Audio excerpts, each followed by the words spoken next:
카카오페이지가 일거래액 20억 원을 넘기며 사상 최대 실적을 기록했다.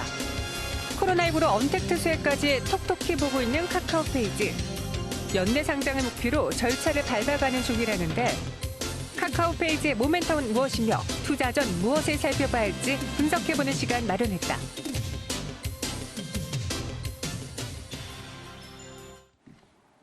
네, 이번에는 기자의 시선으로 바라보는 시간이죠. 매경 이코노미 박수호 기자와 함께 이야기 나눠보도록 하겠습니다. 어서 오세요. 네, 안녕하세요. 네, 안녕하세요. 요즘 시장에서 핫한 게요. 시총 상위 종목의 삼성전자, SK하이닉스 아니고 현대차를 제친 카카오거든요. 그렇습니다.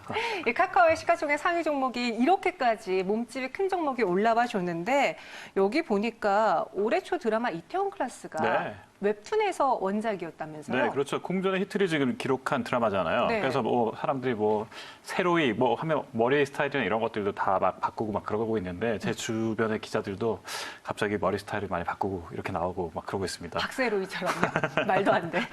이렇게 이야기 들어보니 네. 지금 이 웹툰 원작이 많은 분들에게 관심을 끌고 있는데 카카오페이지라는 데에서 올라왔다고 들었어요. 그렇습니다. 이게 왜 그러냐?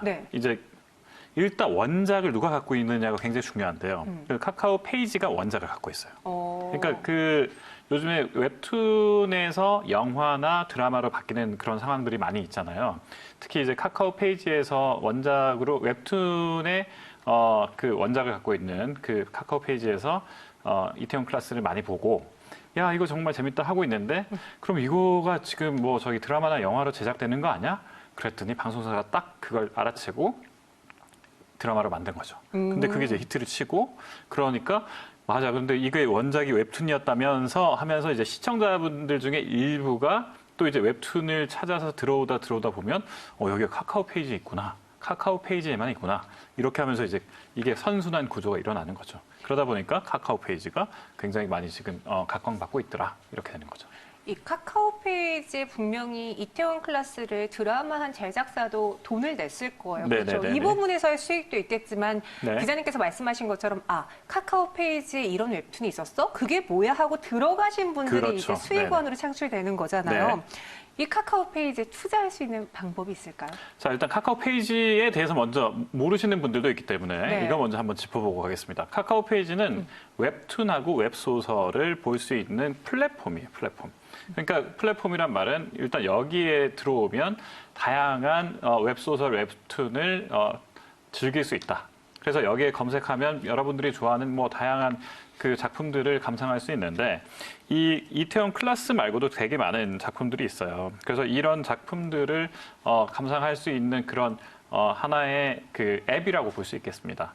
이 카카오 페이지는 이진수 대표가 처음 만든 거고요. 처음에는 웹툰, 웹소설 플랫폼이라기보다는 영어라든지 아니면 다양한 그런 앱들을 만드는 교육 사업을 처음에 시작을 했었어요. 그런데 이런 것들을 하다 보니까 물론 교육 동화라든지 영어 동화라든지 이런 부분들은 굉장히 앱에서 상위권에 노출은 됐는데 돈이 그렇게 안 되더라.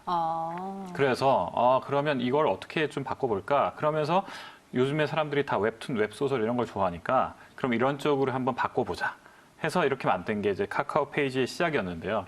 또 그때만 하더라도 막 이렇게 잘 되진 않았어요. 그런데 원래 카카오가 시작하는 일은 좀 미약하게 시작하는데 창대한 끝을 보죠. 그래서 지금 닥터 최태수, 또 템빨, 나 혼자만 레벨업 이런 그 기라성 같은 이런 작품들이 다 여기에 있어요. 여기서 볼 수 있는데 잘 모르시죠? 저 잘 몰라요. 이 그 닥터 최태수나 이 템빨 그 웹툰들이 누적 매출이 얼마 정도 되는지 아세요? 누적 매출이요? 네. 몇 천만 원? 네, 몇 천만 원 정도 생각하실 수 있는데 그건 하루 정도면 다 올리는. 누적 매출이 100억 원.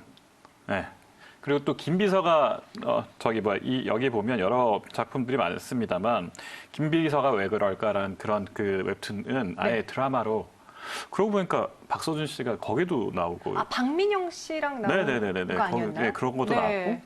그러고 보면 박서준 씨가 또 이번에 이태원 클라스도 나오고 그러니까 웹툰에서 잘 나가는 그런 그 드라마들을 이렇게 그 웹툰에서 잘 나갔던 것들을 드라마로 옮기면 박서준이 붙고 박서준이 붙으면 필승. 뭐 이런 공식이 이렇게 만들어지지 않나 이럴 정도로 어쨌든 카카오 페이지로 인하여 네. 만들어지는 숱한 이런 컨텐츠 시장에서의 다양한 이벤트들이 계속해서 카카오 페이지를 지금 키우고 있는 겁니다. 네. 하루 거래액이 지금 이렇게 나온다는 거니까 제가 말씀드렸던 그 몇천만 원의 매출액은 일일 매출액의 거래에 불과할 뿐이고요. 카카오 페이지 IPL 거래액은 2020년 5월 기준으로 일 최고 거래액이 20억 원이나 달했다고 합니다. 정말 이거는 뭐 컨텐츠 역사상 굉장히 역사적인 일이에요. 그럼 이렇게 돈이 되는 걸 가만히 두지는 않을 것 같거든요. 네. 그래서 이제 이런 것들을 바탕으로 해서 이제 그 카카오 페이지가 굉장히 많이 성공 모델을 갖고 왔기 때문에 사모펀드 앵커 이런 곳에서는 일찌감치 여기에 수백억 이상을 투자를 해놨고요. 그리고 이제 그 하반기에 사실은 카카오 페이지가 더 기대가 되는 거는 최대어, 그러니까 IPO, 예비 IPO 최대어라고 지금 손꼽히고 있습니다. 네. 아니 어떻게 이렇게까지 성공할 수 있었는지 사실 저는 그냥 웹툰을 무료로 볼 수 있는 거라고 생각하고 이게 돈이 될까 싶었거든요. 어떤 부분에서 수익을 창출해내는 거예요? 카카오 페이지를 가면 일단 개미지옥이다. 개미지옥이요? 그러니까 돈을 처음에는 당연히 무료라고 생각하고 보통 이제 만화를 보게 되잖아요. 매주 하나씩 나오잖아요. 회차라고 하죠. 그래서 처음에야 뭐 무료로 보니까 1회차, 2회차 이런 것들 보면 여기 뭐 재밌네 하고 여기서 그치지를 않습니다. 그러면 이게 어떻게 되냐면 다음 회차를 넘어가고 싶으면 돈을 내거나 아니면 하루를 기다리면 무료가 되는 이런 전략을 썼어요. 그러면 엄청 이태원 클래스 이런 거 뭐 보면 되게 재밌잖아요. 저는 결말이 너무 궁금한데. 막 이렇게 되잖아요. 그러면 막 이렇게 보게 되는데 봤을 때 기다리면 무료예요. 우리 절대 뭐 지금 당장 돈 내라는 이야기 안 합니다. 라고 하잖아요. 그러면 어떻게 하시겠어요? 저 사실 인내심이 없어요. 못 기다릴 것 같아요. 그러니까 누구나 다 대한민국의 많은 분들의 성향상 빨리빨리 성향. 그래서 결말까지 거의 과금을 다 합니다. 그러니까 이렇게 해서 과금을 하는, 그러니까 유료 독자를 순식간에 만들어냈다. 그래서 2015년에 처음 이렇게 그 일거래액이 1억 원이었다가 2020년, 지금 5년 만이죠. 20배의 성장을 이끌어낸 거는 이런 기다리면 무료라는 엄청난 수익 모델을 확보했다라는 거에서 나올 수 있고요. 이 기다리면 무료라는 것 때문에 그래서 또 재밌는 거는 기다리면 무료를 하려면 회차를 만들어야 되고 이 회차라는 표현을 알아야 되는데요. 이 회차라는 거는 분절을 했다는 거예요. 보통 만화방 가서 만화책을 본다고 하면 보통 그 세대잖아요. 만화방에 가서 만화책을 보면 한 권 단위잖아요. 네, 맞아요. 근데 그 한 권 단위를 더 세분화한 거예요. 더 세분화하면 그러면 이제 분절이라고 하잖아요. 그래서 이 분절하고 소분화를 해서 그걸 회차로 다시 잘게 쪼갠 다음에 이 회차에 한 1분에서 5분 정도면 읽을 수 있을 정도로 굉장히 스낵처럼 간단하게 회차를 만들어놨어요. 그럼 이것들을 하나, 둘, 셋, 넷 이렇게 보게 될 때 일단 하나, 둘, 셋까지는 무료, 그다음부터 유료로 전환하게끔 해서 또 뭐 가볍게 돈은 그렇게 크게 받지 않고 이런 식으로 세팅을 해놨기 때문에 카카오 페이지의 성공 모델의 핵심은 분절과 그리고 기다리면 무료 이 두 가지다. 수익 모델로 만들 수 있는 핵심 포인트라고 할 수 있겠습니다. 그리고 또 하나 성공할 수 있는 요인 중에 하나가 인터넷상에서 보는 거기 때문에 국경에 제한이 없다라는 게 또 매력 포인트일 것 같거든요. 그 아까 나 혼자만 레벨업이라는 그게 누적 매출 뭐 100억 원이라고 그랬잖아요.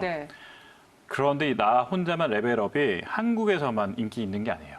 이 작품은 일본에서 누적 그 독자가 100만을 돌파했어요. 지금 나가고 있는 화면 내용인데 좀 무서워 보이네요. 조금 뭐 그럴 수는 있습니다만 이런 것도 약간 보면 이제 그 일본 사람들이 좋아할 만한 그런 느낌이 있지 않습니까? 그래서 나 혼자만 레벨업 같은 이런 작품들이 점점 더 늘어나고 있어요. 그러다 보니까 이걸 또 누가 전개하냐면 그 관계사죠. 그 카카오 재팬에서 피코마라는 그 비즈니스 모델이 있는데 이 모델이 카카오 페이지에서 들고 나가서 여기서 이제 그 전개를 하고 있는데 일본에서 굉장히 잘하고 있어요. 그래서 이 앱 다운로드 수만 해도 2천만 건 정도 되고요. 또 작년 4분기는 처음으로 영업이익 흑자를 기록할 정도로 지금 상당히 고성장세를 유지하고 있습니다. 네, 여기에다가 일본 말고도 어떤 나라에서 흥행하나요? 인도네시아 아세요? 인도네시아 알죠? 인도네시아는 사실 이슬람권이고 또 어떻게 보면 그 우리보다 더 그 무료에 익숙한 그런 국가라고 해요. 그 IP라는 거 자체에 대해서 그렇게 돈을 내야 하나 이런 것들에 대해서 조금 그 잘 모르는 그런 네. 상황인데 이 인도네시아에서 하루 거래액이 2천만 원이 최근 넘었다고 합니다. 네. 이 하루 거래액 2천만 원은 2013년에 한국에서 하루 거래 카카오 페이지가 2천만 원 올렸을 때 하고 똑같은데 지금 그 성장 속도가 굉장히 비슷하다고 해요. 그러니까 한국에서도 2020년이 된 지금 20억이 됐잖아요. 그리고 2013년에 그때 당시에 하루 매출이 2천만 원 돌파했었으니까 7년 후에 이렇게 된다고 하면 인도네시아도 상당히 매력적인 시장으로 지금 성장할 수 있겠다 이렇게 보게 되는 거죠. 아까 이태원 클래스 원작 소유권이 카카오 페이지에 있다고 했잖아요. 네네네. 그럼 이런 식으로 흥행하는 원작을 많이 보유하고 있는 게 추후에 또 하나의 콘텐츠를 만들어낼 수 있는 빌미가 되겠네요. 아, 그렇죠. 그래서 이제 그리고 이제 그러니까 넷플릭스가 지금 왜 성공하고 있냐면 여러 가지 이슈가 있겠습니다만 넷플릭스 오리지널이라는 컨텐츠를 갖고 있는 거잖아요. 그러니까 넷플릭스에만 와야지 볼 수 있는 뭐 인사이드 빌 게이츠라든지 이런 것들은 넷플릭스에서만 와야 볼 수 있는 거잖아요. 독점하고 있기 때문에. 그런 식으로 해서 이 카카오 페이지도 이런 그 독점 컨텐츠를 많이 보유하는 것이 유리하기 때문에 그래서 아예 처음부터 M&A를 통해서 그 IP 소유권을 갖고 있는 회사들의 지분을 집중적으로 지금 모으고 있는 겁니다. 네. 그럼 원작 소유권을 확보할 수 있었던 이유에 대해서도 설명해 주시죠. 네, 이유는 그러니까 뭐 방금 말씀하신 원작 IP 중에서 여러 가지가 있겠습니다만 M&A 중에서도 특히 학산 문화사, 대원 CI 그리고 또 서울 미디어 코믹스, 메가 몬스터 이런 회사들 중에서 그동안은 원작만 갖고 있는 회사가 있었다고 한다면 그 다음에는 드라마를 제작하는 회사, 영화를 제작하는 회사 이런 식으로 해서 전체적으로 그 포트폴리오 그러니까 파이프라인을 일원화해서 카카오 페이지는 그러면 원작도 갖고 있지만 드라마 제작이나 영화 제작이나 아예 송출권까지 다 갖고 있는 이런 회사로 지금 점점 커 나가고 있다는 점에서 이 부분이 굉장히 무서울 수 있다는 거죠. 네. 네, 하지만 반대로 약점도 분명히 있을 것 같고 네네. 상장하는 과정에서 변수가 있을 수도 있거든요. 네네네. 일단 뭐 약점이다. 아직까지 국내에서만 놓고 보면 약점이 그렇게 크게 보이진 않아요.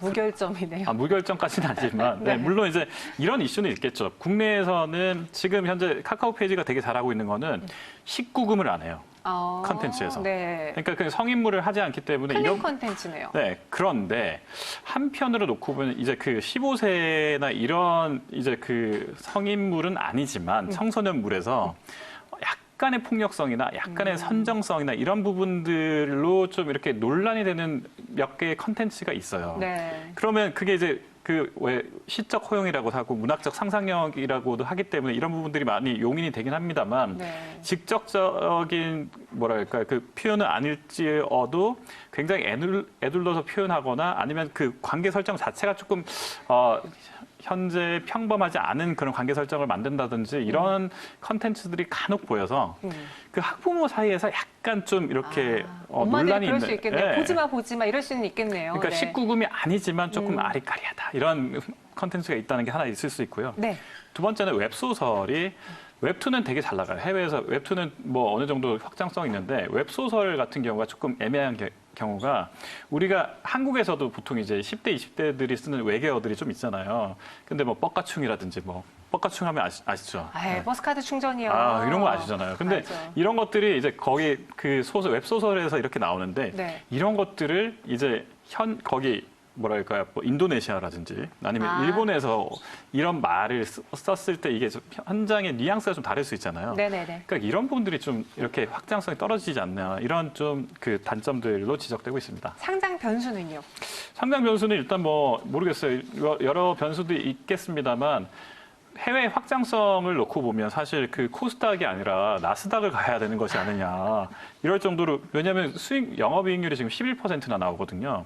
그리고 또 해외 확장성이 계속해서 늘어나고 있고, 네이버 같은 경우에도 라인이는 일본에서 상장했잖아요. 네. 지금 피코마가 지금 굉장히 잘 올라오고 있기 때문에 사실은 카카오 페이지도 일본에서나 아니면 또 나스닥이나 이런 쪽에서 상장하는 것이 더 낫지 않느냐 이런 분석도 있어요.